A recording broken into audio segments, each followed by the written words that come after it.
Doping clouds tennis talk at the Australian Open with Sinner and Swiatek facing scrutiny.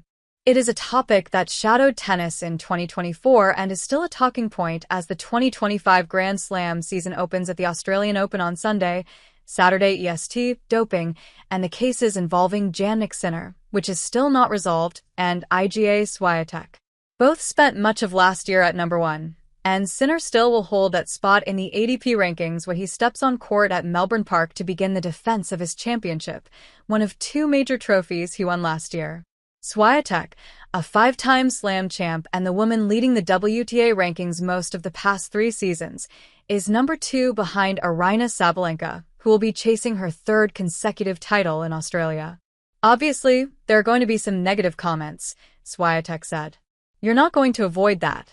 Most players prefer to remain silent when asked about the cases.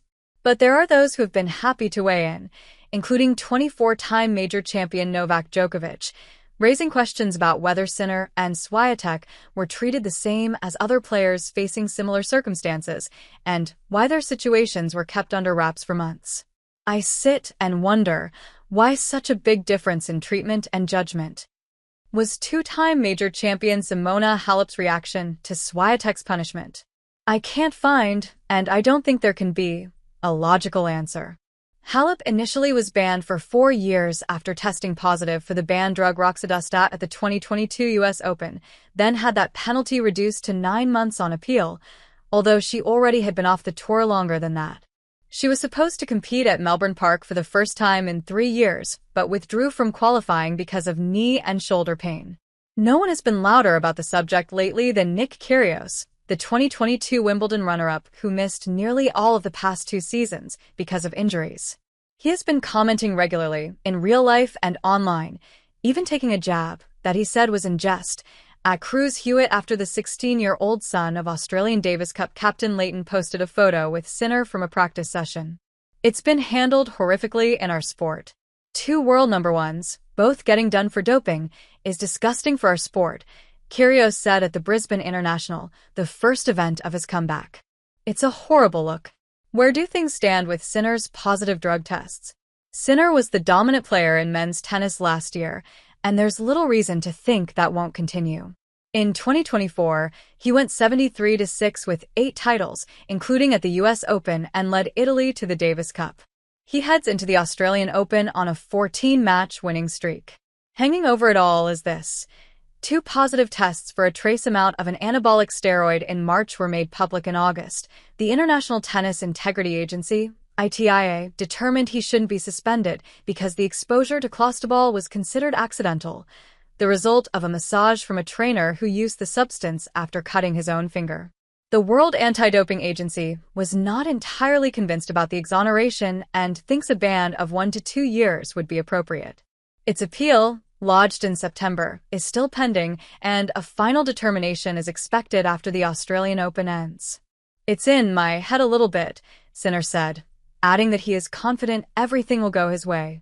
What happened with Swiatek's failed doping test? Swiatek accepted a 1-month suspension in late November after testing positive for a banned heart medication known as TMZ.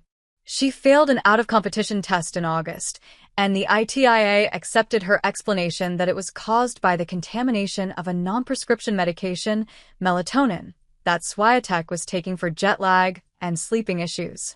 She missed 3 tournaments, although the real reason wasn't revealed at the time, and finished serving her punishment after the season was done. This whole process was pretty abstract sometimes and hard to understand, Swiatek said, surely speaking for many observers. Which is why, perhaps, Netherlands captain Paul Harwees said what he did after his team lost to Sinner's Italy in the Davis Cup finals. Jannik, in my personal opinion, is an unbelievably nice guy and great player, Harwees said, but we might never know what happened. Are there other noteworthy cases in tennis? While Sinner and Swiatek will compete in Melbourne, another player involved in a recent ITIA case won't. Max Purcell, who won men's doubles titles at the US Open in September and Wimbledon in 2022, and was a 2-time runner-up at the Australian Open. Purcell didn't test positive, though.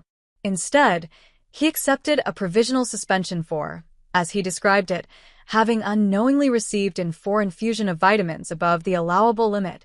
"I have no good words for it," said Jordan Thompson, Purcell's doubles partner in New York last year. "It is a joke."